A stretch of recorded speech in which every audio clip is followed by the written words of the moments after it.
Alors avec ce schéma, on peut reprendre le poème de Gendun Rinpoche sur le bonheur pour peut-être s'en faire une idée un peu plus précise. Alors de nouveau, j'ai absolument pas la prétention de vous expliquer ce poème qui est beaucoup plus compliqué que ce que j'arrive à comprendre. Et il y a probablement 1000 façons de le lire et de travailler avec ça. Et dans 6 mois, probablement que je le comprendrai d'une manière tout à fait différente. Ça peut donner quelques idées comme ça. Donc, la première phrase du poème, c'était « Le bonheur ne se trouve pas avec beaucoup d'efforts et de volonté, mais réside là, tout près, dans la détente et l'abandon. » Donc, on peut comprendre ça dans l'idée que le bonheur, dans le fond, se trouve partout. Il est déjà à l'intérieur de notre petite bulle, il est à l'extérieur, il est dans cet état d'esprit calme d'une réalité absolue, comme ça, dans un esprit beaucoup plus tranquille qui nous permet de pouvoir mieux vivre et arrêter de créer des tonnes de causes qui créent de la souffrance. Donc le bonheur est partout parce qu'il est dans l'esprit, il est dans l'état d'esprit. Et cet état d'esprit, c'est un esprit calme et tranquille qui demande la détente et l'abandon dans le sens d'arrêter, d'essayer, de chercher à faire, de chercher à résoudre des problèmes pour obtenir le bonheur, parce que le bonheur s'obtient au moment où on arrête, en gros, de foutre le bordel dans notre esprit et qu'on se concentre sur le côté calme et le côté tranquille. La phrase d'après, c'est « Ne t'inquiète pas, il n'y a rien à faire ». Dans le sens, il n'y a rien à construire, il n'y a rien à trouver, il n'y a rien à obtenir, parce que tout ce qu'on cherche à faire et à obtenir, c'est simplement des nouvelles causes d'attachement ou de rejet qui recréent de la souffrance et qui renforcent notre séparation intérieure-extérieure. La phrase d'ensuite, « Tout ce qui s'élève dans l'esprit n'a aucune importance parce que n'a aucune réalité. » Tout ce qui se passe à l'intérieur de notre bulle, c'est le relatif. On est dans la réalité relative et à ce titre-là, elle est relative parce que c'est juste un point de vue et ça, les neurosciences sont parfaitement d'accord avec. Et du coup, on peut se dire, vu que c'est qu'un point de vue, que c'est juste le point de vue de notre petit moi qui est attaché, qui a peur, qui rejette, qui est en colère, on peut mettre l'esprit sur un autre point de vue qui est, par exemple, un état d'esprit plus calme, plus tranquille. Donc, se détacher de ce qui s'élève dans l'esprit parce que ça n'a aucune réalité. Il nous dit, ne t'y attache pas, ne te juge pas. Donc ne t'attache pas à ce qui se passe dans ton esprit parce que ce sont simplement des perceptions, ce sont simplement des représentations que l'esprit se fait du monde, mais elles ne sont pas vraies. Donc c'est pas utile de s'attacher à ça parce que sinon ça crée des nouvelles causes de souffrance. Ne te juge pas, parce que de nouveau, le petit moi, ce n'est pas toi. Le petit moi, c'est juste un programme qui est dans notre cerveau, mais qui n'a rien à voir avec ce que notre être est en réalité, qui est beaucoup plus grand, beaucoup plus vaste, et juste on en perçoit peut-être notre corps, notre histoire et tout ça, mais il n'y a pas besoin de se juger. Laisse le jeu se faire tout seul, s'élever et retomber, sans rien changer, et tout s'évanouit et commence à nouveau sans cesse. Donc il nous dit, ça ne sert à rien d'essayer de transformer tout ce qui se passe dedans. Il y a juste à mettre l'esprit avec concentration, patience, courage, vigilance dans le calme, dans la tranquillité et observer l'esprit et toutes les perceptions qui se produisent, qui augmente, qui diminue au gré de l'impermanence, au gré des causes à effet, de l'interdépendance, sans rien vouloir changer et transformer. Parce que dès qu'on cherche à transformer quelque chose, on recrée des causes de souffrance.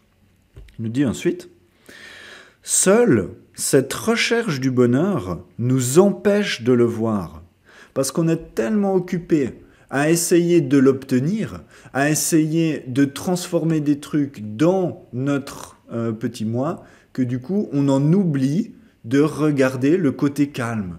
On en oublie de regarder le côté tranquille et on est toujours dans une agitation perpétuelle qui est cause de souffrance et qui nous maintient dans cette spirale négative.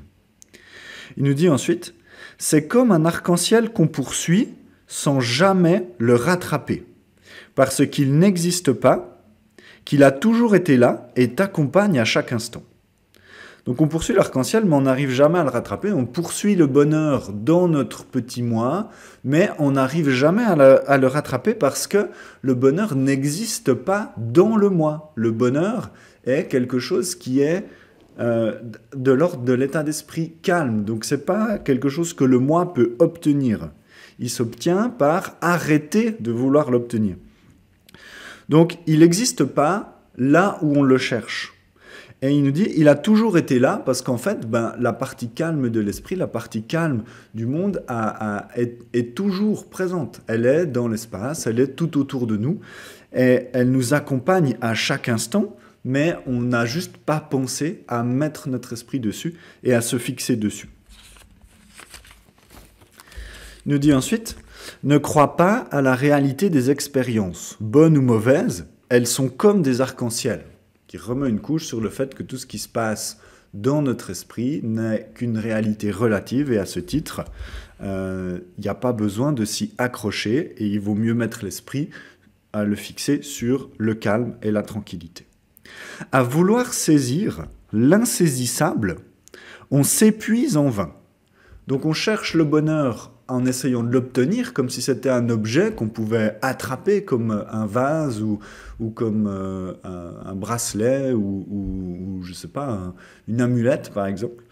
Et on s'épuise à vouloir saisir quelque chose qui en fait ne peut pas être attrapé parce que c'est un état d'esprit de tranquillité et de calme. Il n'y a rien de matériel là-dedans. Il nous dit ensuite, dès lors qu'on relâche cette saisie, l'espace est là, ouvert, hospitalier et confortable. Donc dès qu'on arrête d'essayer de s'accrocher à l'idée d'un objet bonheur, comme ça on peut se relaxer et mettre son esprit dans la partie calme, dans la partie tranquille. Et c'est ça qu'il appelle l'espace. L'espace est là, donc l'espace de toute chose, de la réalité absolue, dans lequel le calme est là, la tranquillité est là, dans lequel cet état d'esprit posé, paisible est là. Et cet espace est ouvert entre l'intérieur et l'extérieur, il est très large, il est hospitalier parce que c'est un espace de calme et de tranquillité, et il est confortable parce que c'est agréable d'être dans la partie calme, dans la partie posée de l'esprit, quoi qu'il se passe ensuite dans le relatif. Il nous dit ensuite, alors profites-en, tout est à toi déjà. Profites-en, tout est à toi déjà, parce qu'on a tous une partie calme dans notre esprit, et c'est juste une partie qu'on doit pouvoir entraîner, et qu'on peut entraîner, et qu'on possède déjà. Ce n'est pas quelque chose qu'il faut découvrir, de nouveau obtenir, ça fait partie de l'esprit d'avoir cette zone, cet espace de tranquillité. Il nous dit ensuite, ne cherche plus. Ne va pas chercher dans la jungle inextricable l'éléphant qui est tranquillement à la maison. Ne cherche plus dans le sens, il n'y a rien à chercher à l'intérieur, il n'y a rien à obtenir, ça ne sert à rien de se casser la tête à essayer de résoudre tous les problèmes de notre vie en pensant qu'à la fin on arrivera à tous les résoudre et il n'y en aura plus aucun et c'est à ce moment-là qu'on obtiendra le bonheur. Donc c'est aller chercher l'éléphant dans la jungle alors qu'en fait il était déjà à la maison. L'éléphant qui est souvent comparé à l'esprit de sagesse dans le bouddhisme, cet éléphant, donc cet état d'esprit tranquille et calme, il est déjà là. Il fait partie de la réalité absolue, il sous-tend la réalité relative. Et au lieu d'aller se casser la tête à résoudre tous nos problèmes, l'auteur nous dit, mais en fait, vous avez juste à poser votre attention sur l'état d'esprit calme et les problèmes n'ont plus d'importance, en fait. Ils n'ont plus de force, ils n'ont plus d'emprise sur vous. Il nous dit ensuite, rien à faire, rien à forcer, rien à vouloir. Parce qu'à chaque fois qu'on essaye de faire quelque chose, c'est le petit moi qui essaye de faire des choses pour améliorer son confort, pour améliorer sa survie. Et du coup, ça crée de l'attachement, ça crée du rejet, ça recrée de la souffrance. Il n'y a rien à forcer parce qu'on veut poser l'esprit dans la partie calme et tranquille. Et ce n'est pas le maintenir, ce n'est pas le contenir dedans. Donc il n'y a pas d'effort à faire. Et il n'y a rien à vouloir dans le sens que bah, c'est de nouveau le petit moi qui veut moi, je veux ci, veux ça. Et il n'y a rien à faire, rien à forcer, rien à vouloir, et juste poser l'esprit dans cette partie calme pour commencer à faire des petits trous avec la vacuité, avec la compassion, pour s'ouvrir à la partie tranquille, à la partie calme de notre esprit intérieur et extérieur. Et il finit son poème en disant « Et tout se fait tout seul », dans le sens que une fois qu'on arrive à être dans la partie calme de l'esprit, c'est pas que le monde s'arrête, c'est pas qu'on disparaît et qu'on s'évanouit dans la lumière, mais on est toujours soumis au relatif, à la loi de cause à effet, d'impermanence, d'interdépendance. En étant dans la partie calme de notre esprit, on peut laisser les causes à effet de la vie et l'univers avancer, la vie avancer comme elle doit avancer, sans avoir le petit moi qui cherche à faire, à forcer ou à vouloir des choses pour lui. Donc voilà quelques idées de comment on peut comprendre ce poème. Je pense qu'il y a de nouveau 1000 autres façons de le comprendre. Si vous en avez d'autres, je suis hyper preneur. Mettez-les en commentaire, comme ça profitera à tout le monde. Et je vous souhaite une bonne journée.